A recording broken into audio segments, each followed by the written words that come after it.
I'm sometimes surprised that governments are surprised with scarcity or mismatch because you see things coming. You see the advent of technology, you can sort of make a projection on how many people that would need to fit.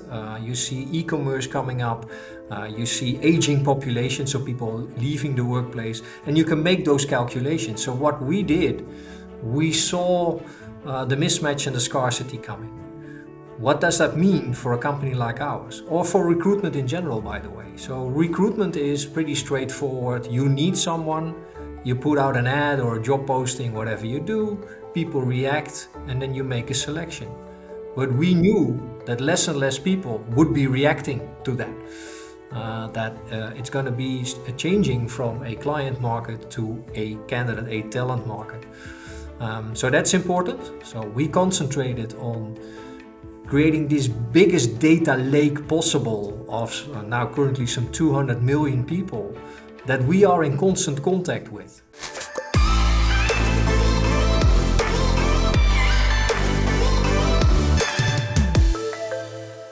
Hello, everyone. Welcome to another episode of the Future of Work podcast. My guest today, Jacques van den Broek. He is the global CEO of Randstad. And today we have a fascinating conversation, going to be looking at the future of work and a bunch of other fun stuff. Jacques, thank you for joining me. Yeah, great to be here. So first, to get started, I wanted to learn a little bit more about your background, your story, and how you got to be CEO. So take us through a little bit of your history and how you got to where you are. Yeah, sure. Well, I started in this business a long time ago. I'm now 61, but I started 34 years ago when I was 27.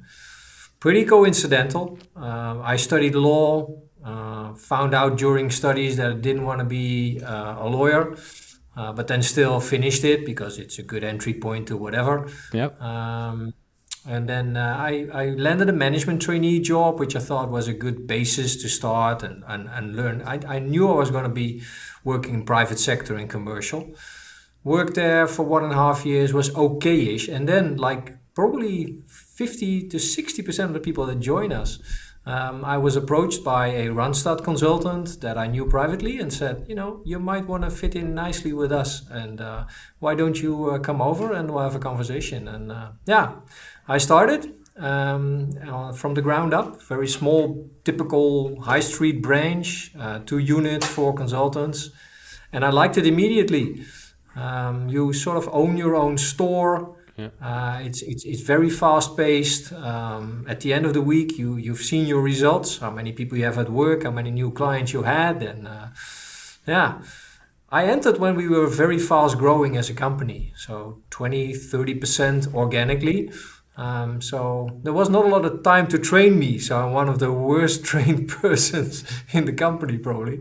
But anyway, and I grew with the business. I liked it. And a few months later, I was appointed to a bigger branch, a region. When I was 33, became a board member of the Dutch organization. And ever since. And you don't plan to become a CEO. That's not how it works. Yeah, I'm actually not great at listening to my bosses. When my boss says no to me, that has always been the beginning of a great idea. and that's sort of the culture I still nurture within the business. And deliberately so, because the business is very decentral. We have close to 5,000 branches. People need to take decisions every day. You cannot from a sort of central head office mindset say this is what you need to do when this occurs. So I preach this, follow your own lead in the interest of your talent and your clients. And that's worked for me. Yeah, and works for the company. For people who are not familiar with the company, maybe you can give a little background information around what you guys do, how many employees you guys have. Yeah, so we are a Dutch company. We're public companies for 30 years now, but still in the intrinsic values of the company, we're a family-based company. Mm-hmm. In staffing, so temporary work to begin with, but now full HR services. So anything you could think of around HR services, so temporary work, fixed jobs, assessments, outplacement and training, and we do everything. We do that in 39 countries. And we place probably 2.3, 2.4 million people in a job every year. Wow. Very proud of that because that's the impact we're having, right? From all walks of life. So from blue collar work all the way up to the level just below the C-suite, in IT and in logistics, in food, well, you name it, we do it. Back to that family thing. So our founder, who's still alive, he's 88 years old, Frits Goldschmeding. He wrote a thesis as an economics major on temporary work and started his own business when he was also 27, by the way, like me. But very early on, nowadays everybody talks about sustainability and that sort of thing. But he already in the 1980s, in his annual reports, wrote that a company doesn't have the right to exist if they're not valuable to society. And because we're a service company, which is invisible, right? You can't see a service. He sort of formulated values that we live by and that we want to be recognized for. So to know, to serve, and to trust. Simultaneous promotion of interest. So the business is complicated because you cannot just concentrate on the client or just concentrate on the talent or just concentrate on your own result. You constantly need to balance that. Yeah. And that's where this simultaneous promotion of interest comes in. And then striving for perfection. If you're a perfectionist in our job, you'll go totally bonkers. But trying to do the job as good as you can. So that's who we are. A lot of growth from within, strong culture. Of course, I grew up from the shop floor, but 80% of the management has followed a similar path as I have. Wow. Because there's no formal training for this business. Yeah. And how many employees do you guys have? 40,000. Wow. Okay. So very large company. Yeah, quite. 40,000. Most of that are consultants in the field, working with clients and talent every day, in roughly 4,800 branches across the globe. And again, placing 2.2, 2.3 million people in a job every year. Before we talk a little bit about some of the trends that you're paying attention to, I'm very interested just specifically in your leadership style. So it sounds to me like you're a big believer in things like curiosity, getting people to ask questions. Can you talk a little bit about your leadership style and your approach to creating this kind of a culture at your company? Sure. It's very hands-on. So we say we're an operational company. So I still have my own clients. I still train consultants and management, and in COVID, but still in branches every week with clients every week. So I'm a firm believer that let's say innovating and staying relevant is very much by being out there. Yeah. Also on innovation, we founded our innovation fund 7 years ago to really see what's out there surrounding our business, what technology does to HR services. And I managed that myself. I didn't hire a few very intelligent consultants and then we're innovative. No, firmly believe that you need to feel it yourself. Yeah. So that is the management style. It's quite accessible, non-political. The interesting thing about a business like ours is I always say everybody has the same profile as a CEO. They're just younger. Everybody comes from, college education, is ambitious, wants to go places, and that's the kind of environment we want to create.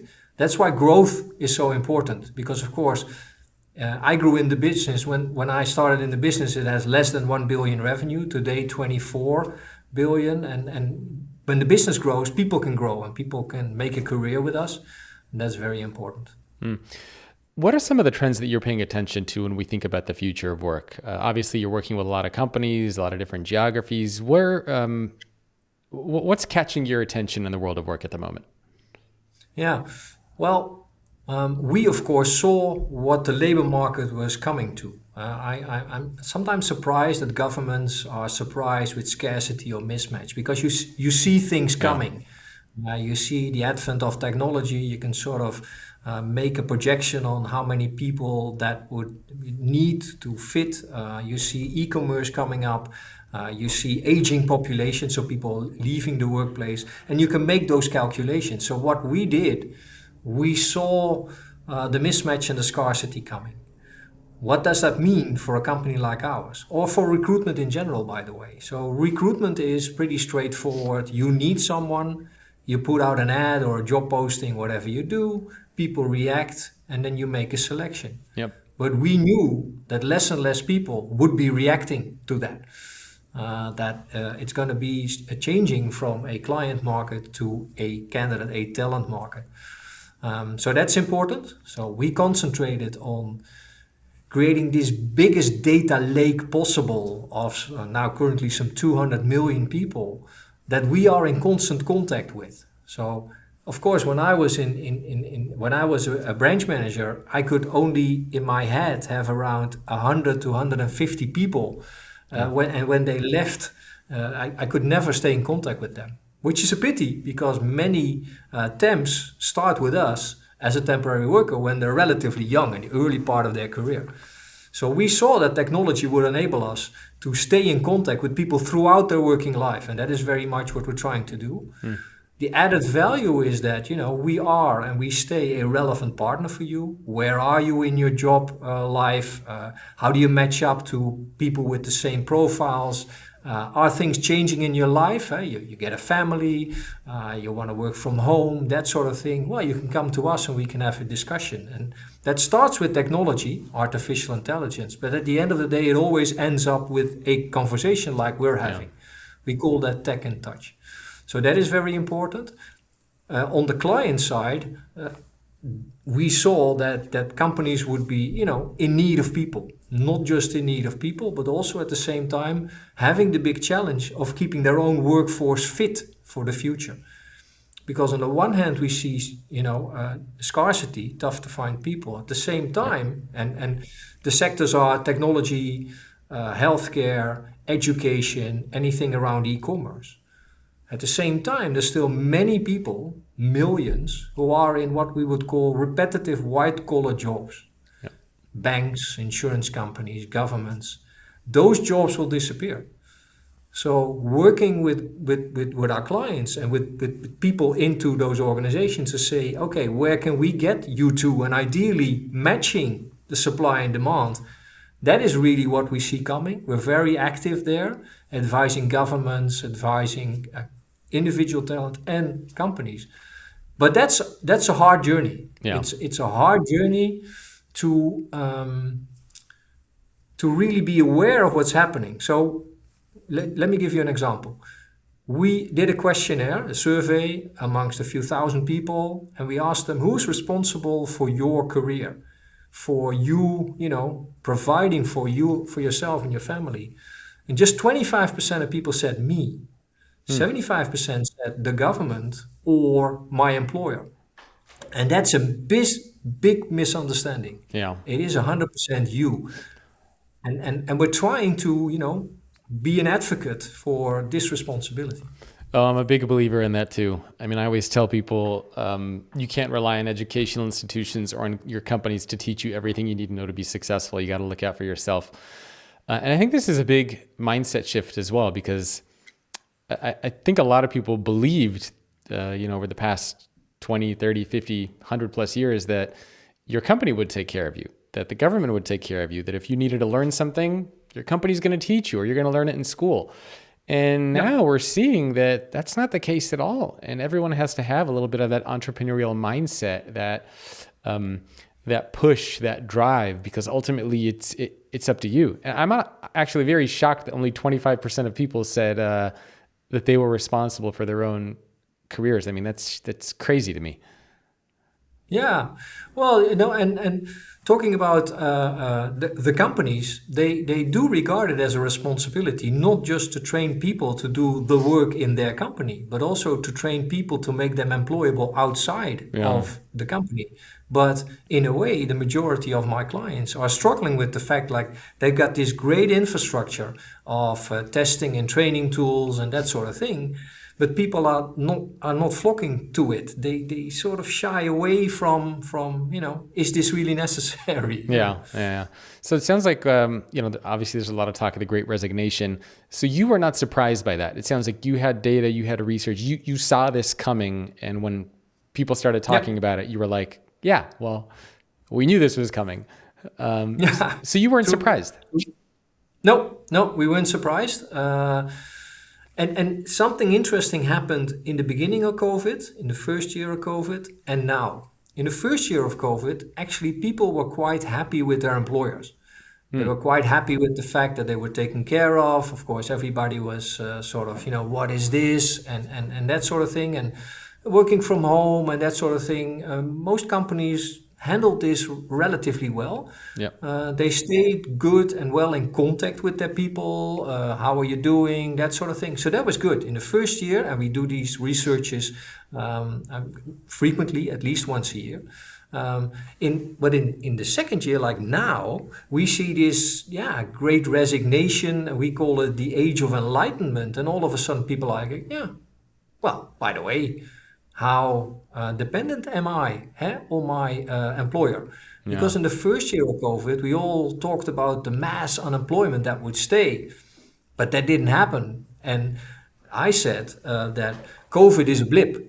So the inherent scarcity, inherent mismatch, the changes that people need to make on the labor market, that was already quite apparent. Yeah. And now, people are, and what is it, like 2/3 is really thinking about, I might want to make a change. Yeah. So It's that crazy. is, maybe worrying for an employer, right? Yeah. Yeah. No, it should be. One thing that you mentioned earlier, and we don't hear much conversation about this anymore, you were talking about automation and jobs that were going away. And I feel like before COVID, this was a very big area of conversation. And then during COVID, the AI and automation conversation sort of died down a little bit, and it became much more about COVID and hybrid work. But I'm actually curious because you mentioned that some jobs were going to go away. So according to your data and research, are you seeing a lot of jobs being taken away by technology? And if so, which areas are you seeing that happening the most in? Yeah, so I spent a lot of time 3, 4 years ago really saying, it's not about the blue collar jobs. Everybody thought blue collar jobs would disappear. And actually, that's not the case. Hmm. So if you talk about the consequences of AI for jobs, I always say there's 3 things which are important and that you can work with. The first one is with your head, different levels of non-repetitive work. With your personality. And personality can be in sales, can be in client and customer contact, can be in healthcare, can be in education, and with your hands, with dexterity. Yeah. So a lot of jobs like order picking and whatever, it will take a long time for those jobs to disappear. So your typical human elements, personality, improvisation, reading a conversation, that sort of thing, will not be replaced by AI. But repetitive jobs, which we mostly see in white collar, so RPA, so robotic process automation, that will take place quite quickly, and we see it already. And funny enough, a lot of systems, certainly in Europe, hinge a bit around the stability historically of these white collar jobs. And also, when we look still at the education that people are choosing and the demand, it's almost the opposite. Because I talk a lot to parents also, the safe administrative job is not the safe job. There are different jobs. And if you talk about call it societal appreciation of jobs in technology, of jobs in, call it installation, like these real basic plumbing, repair jobs, Yep. those should be way higher up on the ladder. And by the way, also the salaries are going up quite drastically, whereas in white collar, nothing's happening. And that is, if you're now in your early 40s, you will not end up in that job, let alone with that employer. So are you worried about the role that technology is going to play, or are you optimistic and you'll just think that, create lots of new jobs and opportunities for people out there? Yeah, but many jobs are becoming more attractive because of technology. Because look at the job of the consultant at Randstad. A lot of the boring stuff, administration, looking for candidates, is been done by technology, and that goes for a lot of jobs. So in that sense, I'm optimistic. But you need to take the bull by the horns and not wait for this to happen. in general, that goes for a lot of things. If you just wait, then bad things are going to happen to you. Yeah. So am I happy with the way my job is going to change? Have an open conversation with your employer about your job.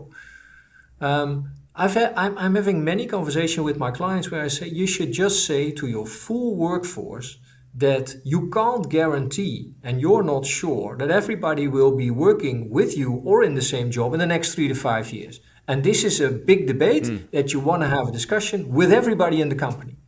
Because the good news is we're going to be short on people. In general, we're going to be short on people. But if you don't change it, then you have a lot of people stuck in jobs. And I also said, by the way, that economic growth is going to stall if we don't fill these jobs in climate change, in technology, in e-commerce, in healthcare, education. So, I'm optimistic by nature. That goes with the job, by the way. But it goes too slow. If you talk about institutions, governments, educational institutions, we're going too slow on this. It's interesting because, and I would imagine why a lot of leaders might be scared to have that conversation, right? Because, if you go to your workforce and say, hey, I don't know how many of you are going to have a job here in the next 3 to 5 years. I'm sure a lot of leaders are worried that people are just going to quit right away. Like, why, if you're telling me that now, I'm just going to leave, tomorrow. Yep. How do you deal with that? This is about communication, right? Yeah. I always say to people, we don't pay you to be present, we pay you to perform. So implicitly at Randstad, the message is also not because of technology, but because of performance, that you can have a great future here, but you need to perform, right? So I think that's good. It's the start of a conversation, right? It is, why am I telling you this? I'm telling you this in your own interest, because if we as a company and you as an individual in my company don't develop a plan B within the next 1 to 2 years, I think I'm irresponsible towards you as an employer, and you're irresponsible towards yourself. Makes sense. You mentioned something that optimism goes with the job. And I'm curious why you said that and why you think it's so important for leaders, not just CEOs, but leaders across the board, to be optimistic. And what does optimistic actually mean? Yeah. Let's talk about COVID. March 2020. So from day 1 to day 2, and we saw it coming in Asia, but then it went very quickly. In a few weeks, for our business, we lost 150,000 people. Oh my God. Employees working. Wow. And of course, if that trend sort of continued, where is this going? My day was totally changed. I used to fly around the world, meet people, blah, blah, blah. I was stuck at my desk at home.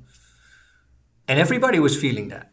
So my role, as I see it, is then first of all to explain to people what do we think is happening. And I said to them, there's 2 things we don't know. The first one is how deep is this going to go? And the second one is how long is this going to take? So those are 2 themes that we need to dive into ourselves. Yeah.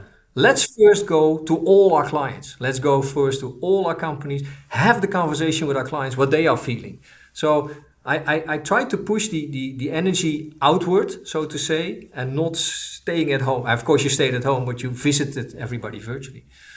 And then within a few weeks, we started talking about the possibilities. Not, oh my God, what's happening to us, but what are the possibilities here? Because people look at a leader, and if things are going great, it's not so important. But in these situations, if the leader is like, guys, I don't know.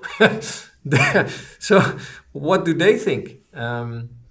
So what I do is I run a lot, and I always start running with a problem, and ideally I come back with a solution. So that has always worked for me, and I think that's important. Not be naive, I'm always happy. That's not what I'm trying to say, but I firmly believe we'll get out of it. Not just that, but we'll get out of it better than ever. And that's what we did. So in the midst of last year, we defined a program internally on growth and on doing things we never did before as a company. And we pulled it off. So very proud of my people. high satisfaction, employee satisfaction. Funny because it's cynical, right? So COVID, a lot of people sick, even dying, certainly in the first wave. But then, as a company, we had a great year, if I can say so. Yeah, yeah. We Well, learned a lot about ourselves. yeah, it's interesting, and I like that you mentioned that being optimistic isn't just about being happy, because I feel like sometimes people mix that up, right? They're like, "How can you be optimistic and so happy?" And it's like those are different things. Being optimistic is just hopeful, and trying to create positive change. It's not just blindly saying, "Oh, everything's fine. There's no problems." Like that's not what being optimistic is. So I love that you made that. No. And people know I'm never happy on the performance itself because, well, we're a young business Yeah, and we're world market leader, but we got 6% of a huge market. So opportunities are so bountiful yeah, that it's always like, I always call it worried but safe. You know, I'm happy with yesterday, but not happy with tomorrow. And yeah, that's a subtle balance. Depends a bit on who you're talking to, right? yep, For a consultant, I should be uh, happy, but always upbeat. yep. For my direct reports, it's a different picture. Yep. And I think leaders need to know that you can be scared and still optimistic. So you Yeah, could, and then share it with people. So yeah, I'm certainly in the first weeks, I'm like, hey guys, we're gonna get out of it. I don't know why, and I don't know how, but we'll figure out a way. You yeah, need to be open about it. Yeah, I love that. So I feel like one of the things related to that, and we've been hearing a lot about this lately, is this topic of vulnerability in leadership. And I'm curious to hear your take on that and what role you think vulnerability plays. Is vulnerability important for leaders now? very. A lot of people always say that jobs I'm having, it's you're lonely. It's lonely at the top. I don't feel that way because of the vulnerability. I'm just sharing with my team and with my people, and sometimes in the broad sense, having virtual calls with hundreds of people, how I'm feeling and how I'm doing at home and how my kids are doing, and that helps. That Yeah. that has helped me. It always also helps, I think, our people that you can be open and honest about that. So yeah, it has always worked for me. People are sort of always know where I am. Hey, it's just a quick reminder to check out my brand new PDF, thefutureemployee.com, which looks at how employees are evolving and changing and what you as an organization need to do to evolve and adapt.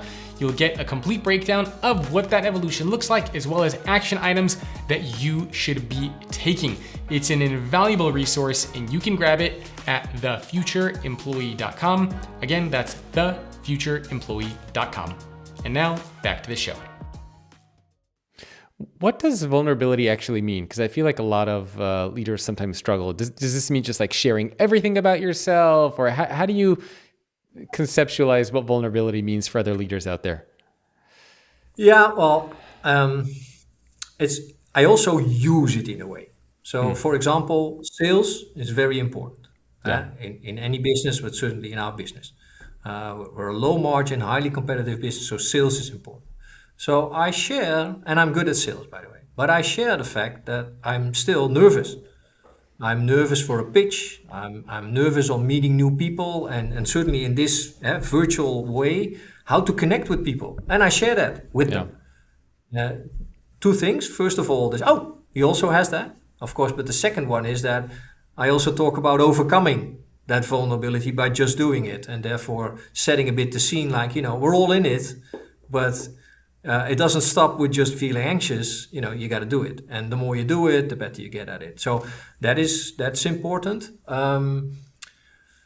But that's just me. Yeah, this is not a general thing. But I'm a family man. So next to the career, and my wife has also had a career. I share that. Why do I share that? First of all, because I'm proud of my wife. But second of all, because we're a company with 65% women. So I want to tell them that I know what they're up against, and I can support that. Hmm. And then I got my two sons. I talk about that just to be close to people. Yeah. Let people know who you are. Um, Yeah. have you like what made you be vulnerable? Because and again, a lot of leaders I think struggle with this because they don't want to be vulnerable. They're scared to be vulnerable. Is there something in your company or your culture that helps encourage this? Like basically what I'm trying to figure out are what are the variables that need to be present to make vulnerability work for leaders and for people in the company? Yeah, as always, it's about how you behave. You can talk about this. I can say to you, you need to be vulnerable. But if you don't see me acting that way, so it's very tough to talk about this. You just need to, put your money where your mouth is. But it goes back to these values. So to know, to trust, and to serve. I also talk a lot about how I messed up. And all the mistakes I made to make people aware that it's better to make the mistakes because then you try and blah blah blah instead of just talking about successes because that's boring. So that's how you try to instill a culture, if you will.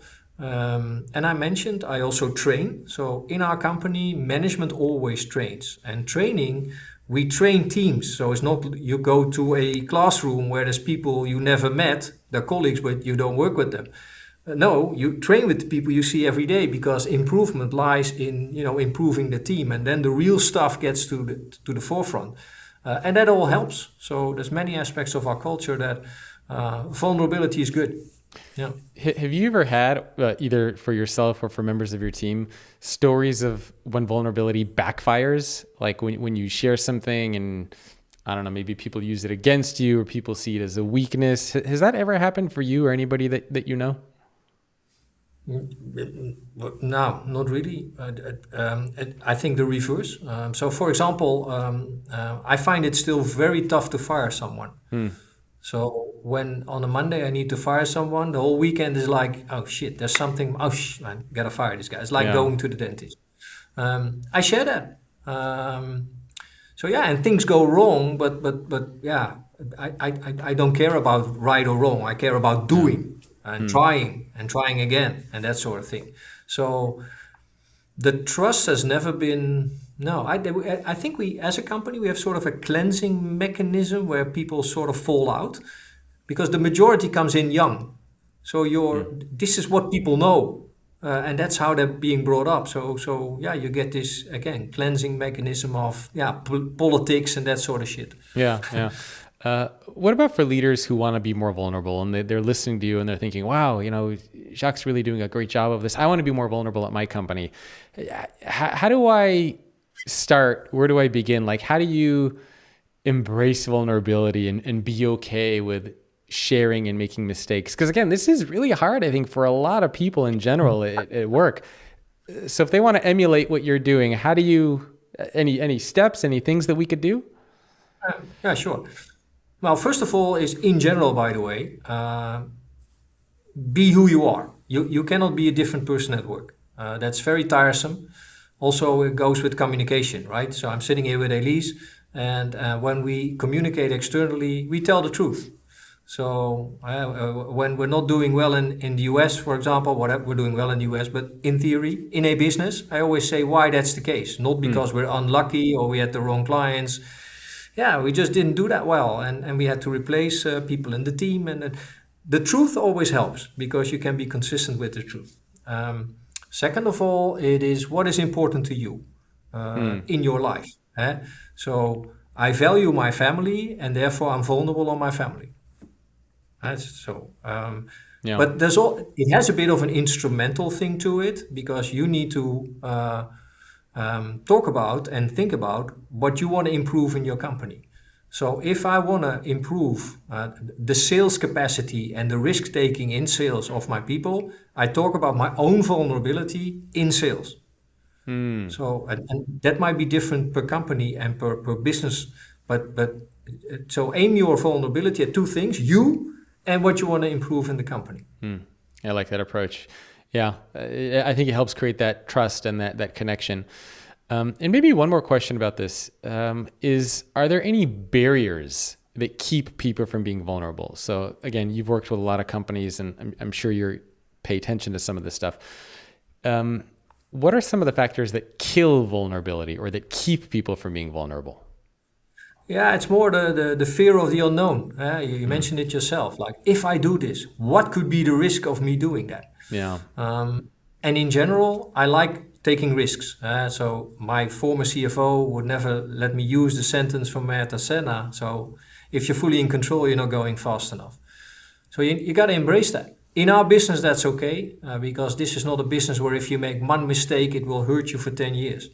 So, you can just, innovate. And on innovation, I said to my people, why don't you go and experiment a bit? And at some point, we have 400 initiatives in the company. It was totally out of control. Wow. But that's better than people saying, yeah, he's saying that. But if I spend money and it goes wrong, then blah, blah, blah. So I talk a lot about my failures. I talk way more about my failures than I talk about my successes, just to set the scene. Yeah. And there is no risk. There is just no risk. Just try it. All right. Well, speaking of failures and mistakes, you mentioned this a few times, and I'm sure a lot of people watching and listening are thinking, well, I want to know about his mistakes or failures. So do you have any particular mistakes or failures that come to mind? I mean, the bigger, the better. Because I want people to know that leaders make mistakes, leaders fail all the time. Sure. So what's a mistake, and maybe what did you learn from it? Yeah, well, let's start small. So my second branch, of course, I'm the CEO, so I was always very successful, and everything always worked like a charm for me. So I had this branch with 16 consultants. It was all going great, and we had a great atmosphere, and blah, blah, blah. And then one consultant quit. And I liked the guy. We had a good rapport. I said, "Oh, you quit?" Yeah, I liked it. I've a few good years here, but I wanna do something else. Okay. So said to my boss, "Hey, Bert," his name was Bert. Bert quit. Yeah, asshole. My boss said, "So you couldn't have done anything differently for him to keep on?" No, of course not. Tried everything. Why should he quit? So, and then he said, "Well, maybe you should give it a bit more time." So that was the first one. So as a mindset again, so back to things which I find important in leadership. What could I have done differently? I'm a firm believer that stuff doesn't happen to you. So you can influence this, and you always need to, hold up the mirror. So a few years ago, at a top 150 management meeting, I gave everybody the best tool that I think management provides, which is a small mirror. So first look there, and then, then there might be something that you couldn't. Is that a mistake? No, it sort of changed the way I looked at things. Then another one, HR outsourcing. You're into trends, podcasts is around trends, and probably some 10, 15 years ago, the trend was really full HR outsourcing. So every company will go to full HR outsourcing, starts with payrolling, you build personnel administration on top of that, and once you have all that data, you can build all the services on top of that. That's a good idea. So we are going to go into payrolling and personnel administration. Everybody thought it was a great idea. I was in the board already, presented it to the analysts, everybody happy. We bought the company, we bought another company. We probably sunk 150 million into it. Wow. And then it didn't fly. So we had all these workshops with all these HR leaders, clients, saying, this is what we have. So if we implement that with you, we have that data, and the whole suite of service you can build from Randstad. And they were really, so there was fear in that room, like that they're taking my job. And they didn't feel like buying all that from one service provider worked. And it was too much of a technology play. So having a payroller and automated all these collective labor agreements and the software with it and building that software was not really our strong suit. So after 150 million, roughly, we closed it all down. Wow. So that was probably was it a failure, right? Well, at least 150 million people get fired for less. Yeah. So what did you learn from that? Because, a lot of people make little mistakes. I mean, I make little mistakes all the time. And oftentimes we beat ourselves up over little mistakes, right? Oh, I should have said that, or I didn't. But, here you are as a leader of a big company, $150 million mistake, which I can't even imagine. First, what did you learn from that? And second, how do you get over that to keep that, how do you avoid that mistake from not just crushing you and from keeping you from innovating and wanting to do other things in the future? Because that's a hard thing to get over. Yeah, that's a good question. Well, I'm sort of, what did we believe in, right? And it was not just us. So everybody said, this is going to happen. This is the road to glory. And actually, we were quite successful in the beginning. A large client of mine gave me our payroll, 17,000 people. So the beginning was good. The sales story worked. People, yeah, it sounds good. But we underestimated the complexity of building that technical backbone. So what I learned from it is, call it the make or buy discussion. We do have a lot of tech in place, but constantly don't overreach. And at the same time, concentrate a little bit more on the sweet spot of what we do, which at the end of the day is still temporary work, permanent placement. So don't deviate too much from the core. And that's easy to say because we still have 94% of the market we don't have. So that's good. So this was too complicated for us. It was too, call it aggressively a market move, and the market didn't follow us. But yeah, if you ticked all those boxes, you had a plan, you executed on the plan, yeah, then you can't really blame anyone in the company. You tried, and was one of the more expensive courses. Yeah. And how do you, so the second part of that question is, when you make a mistake like that, or any mistake for that matter, how do you keep going and still want to innovate and try new things? Because I know a lot of people, when they make a mistake, they beat themselves up. They go into that negative self-talk. I'm never going to do this again. Like, I'm just going to stay in my own lane. Yeah. So how did you keep going after that mistake and not beat yourself up over it? Yeah, go to clients. So because clients always have new questions. This is not a mistake, but I get excited really quickly. Like, whoa, this is a huge opportunity. So you go out again. You go to clients like, okay, so this didn't work. You didn't want to buy that. But where would you be happy if I would do that, if I would do that? And then, the next opportunity presents itself. So that is, in our business at least, very easy. But again, this is a leadership trait. If I would be there like, I'm not going to do this again, then I need to immediately quit my job, by the way. So it seems like the positive self-talk. And I guess you don't need to be a CEO. You could just be a leader or even an individual. No. This is leadership. I wasn't the CEO in those days. Okay. No. So it sounds like for anybody, whether you're a leader or even an individual contributor, if you do make a mistake, it's always good to, would you call it curiosity? Like going back out and talking to customers, looking for new ideas. Is it the curiosity that kept you going? Yeah, let me explain something that I teach my people, and then the bosses of those people are like, oh my God, here he goes again. So I always say to people, if you've got a good idea, you went to your client and he asked you something and you firmly believe that's a good idea. You go to your boss and your boss said, that's not great, and not now. Then you should still do it because you believe in it. And, your boss doesn't know, he's not been there. So don't ask for permission, ask for forgiveness if it goes I love wrong. it. That's what I tell people all the time. I love that quote. I'm so glad you said that. That has worked for me, and that has worked for quite a few people in our business. Because innovation is something that in the beginning people say, that's not a great idea. So just give another example. So I was with a client many years ago. You know Mentos, the mint, the chew mint? Of course. It was actually, so it's one of the few candies that everybody in the world likes. And it was originally a Dutch company. Nowadays it's Italian. And it was one of my clients. And I went there and the client said, we run these shifts. So we start at 6 in the morning, 11 at night, in the weekend. You're never there.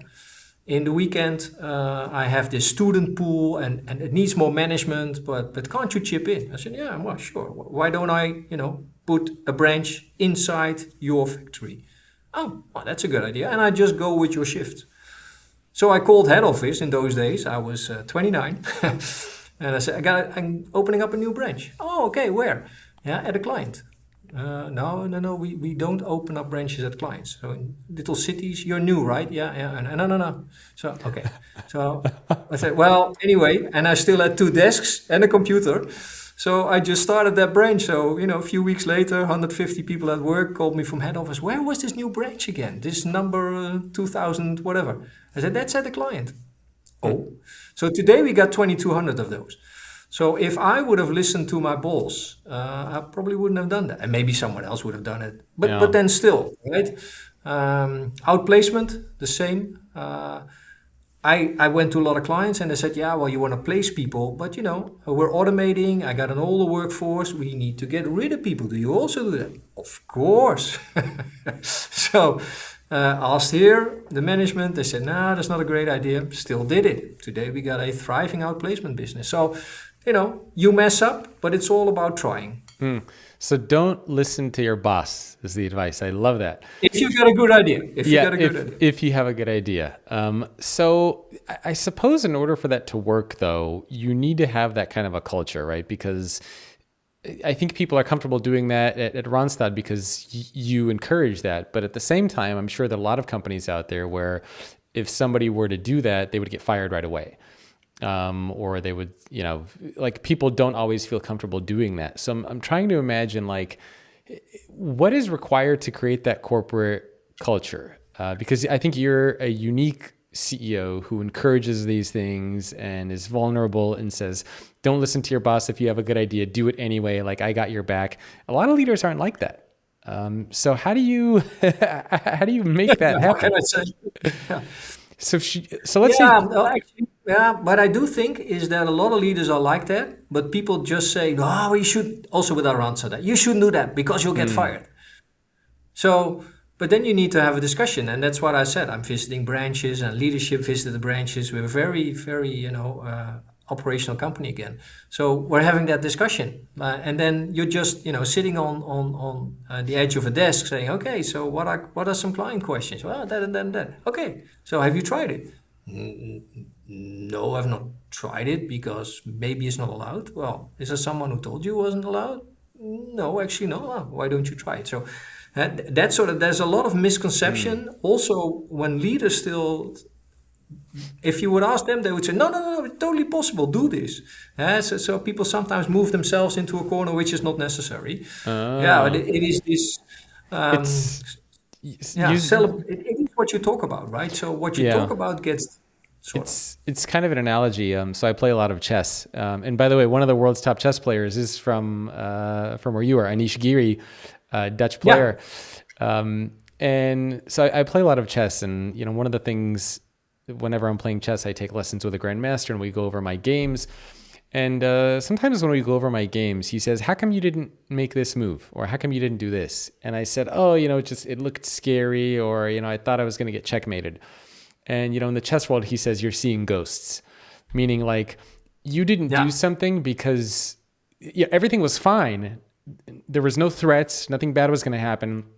But it was just mentally you're seeing ghosts. And I think in the world of kind of like what you're talking about, a lot of people don't do things. They don't try things because they see ghosts. They assume their leader's going to be upset. And that's an interesting observation. And if you allow me, if we go from leadership to what we discussed earlier on people making relatively drastic changes to their work life, that's the same thing. Objectively, it can't go wrong because objectively we're short on people. What I see in our outplacement business, for example, is that is pretty traumatic because people, they get fired and, blah, blah, blah. 70 to 80% of people then say afterwards, I should have done this years ago. So when it happens to you, you're like, oh my God, I became a teacher. I always wanted to be a teacher. I didn't want to stay at that sort of thing. So the fear of the unknown, the ghost, and of course, but that's more of a systematic thing, the mortgage, the security and that sort of thing, right? So, but different topic, maybe for a different podcast, but we need to change also the labor market organization from what we call jobs to work, because then these changes can be more easily made. In Europe, you get severance, and severance, of course, is well meant. But at some point, it hampers you from changing because if you've been working 20 years as a company, you get like more than a year of severance. If you go to a new job, you got 0. That is strange stuff. Yeah, it's very bizarre. Do you think loyalty still exists in the corporate world? Absolutely, very much so. But you need to earn it as an employer. And that is very much what we now see in this great enlightenment is working from home, yeah, the threshold to change is definitely lower. And as a company, you cannot, that's why we say you need to really have a proactive talent strategy. You need to go out to people and say, how can I make your job more attractive? How can I change your work balance? What have you learned from COVID? And how can we accommodate you? And that's a big change. So everybody sort of, when the pressure was high, everybody moved to work from home and all the management was sort of okay with it. But now we need to get to this situation like, yeah, okay, so you liked it. I still want to have you in the office like 2 days, 3 days a week. So it's not just that you fully define, but we need to get this new order of things and facilitate your work from home space and the way we communicate. That is definitely out there. You need to really get that going as a company. Otherwise, Yeah. You're going to lose out. We only have a couple minutes left, so just maybe one or two more questions for you. One, I think I read, are you a passionate comic book collector? Is that right? Yeah. So I'm very curious, have you taken any leadership or life lessons from comic books and applied them into how you lead or work or think about business? And if so, do you have any stories about which one is most relevant for you? Let me answer a bit different. So for me, comic books are a way to lighten up, so to think. So I never take myself very seriously because I'm close to a comic book character. I like that. I like, comic books always end well. It's always funny and interesting enough. So if you know Tintin, yeah? Yeah. So he's boring because he's perfect.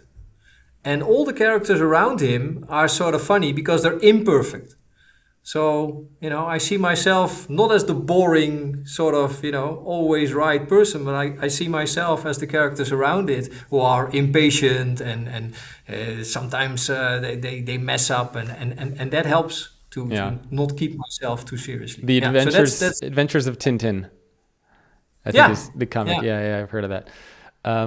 That's interesting. Yeah, I love, there's some comic books out there. I love the movies as well, but it's not every day you meet a CEO. Yeah, it's very much so. So this is a big divide between Anglo-Saxon and Europe. So for me, we call them comic books, but still, it is the French, Belgium culture. Those books from the 50s, 60s, 70s, still being made, by the way.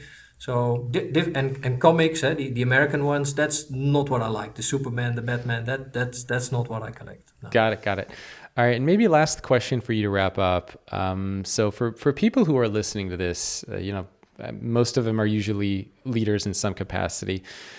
What advice do you have? So when you think about how the world of work is changing, a lot of people are confused. They're probably scared. They're trying to figure out what they should be doing. Do you have any advice for how they can thrive personally and professionally in this world that we're a part of now? Yeah. Yeah, it is in a sense strange. There's so much insecurity for people, I want to say to them, we're going to be short on people.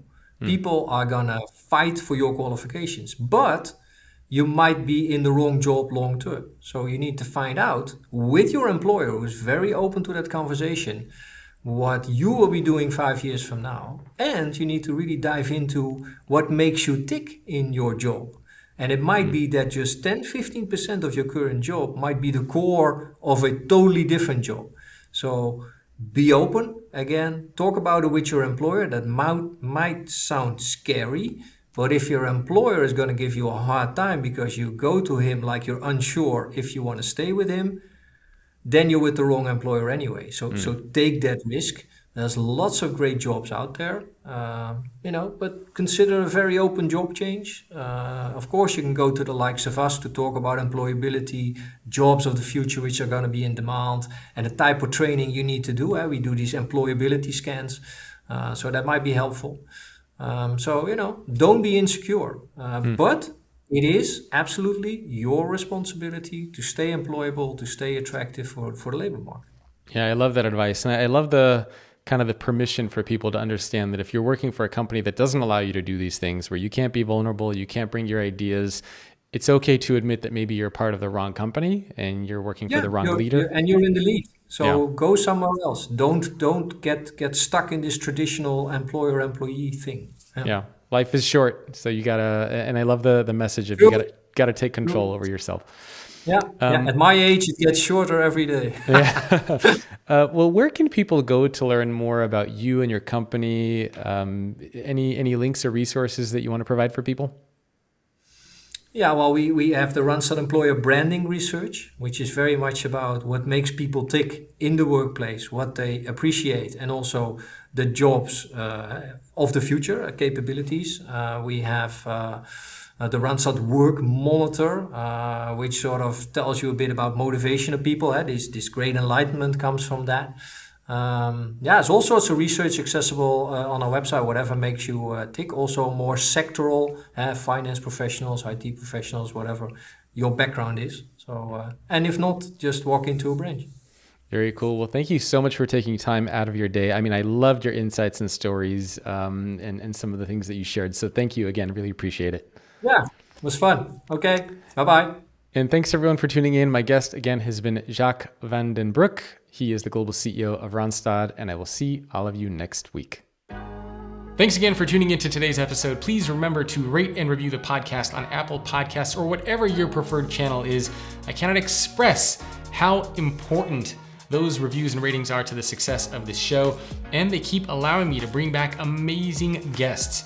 Lastly, don't forget to check out the brand new PDF that I just put out, which looks at the evolution of the employee. In other words, how employees are evolving and changing and what you as an organization should do to adapt. You'll get a complete breakdown of what that evolution looks like, as well as action items that you can and should be taking. That PDF is available at thefutureemployee.com. And if you want to reach out to me for whatever reason, whether it's inviting me to speak, sponsoring the show, or just giving me some feedback, you can always do so. My email is jacob@thefutureorganization.com. Again, that's jacob@thefutureorganization.com. Thanks again for tuning in, and I will see you next time.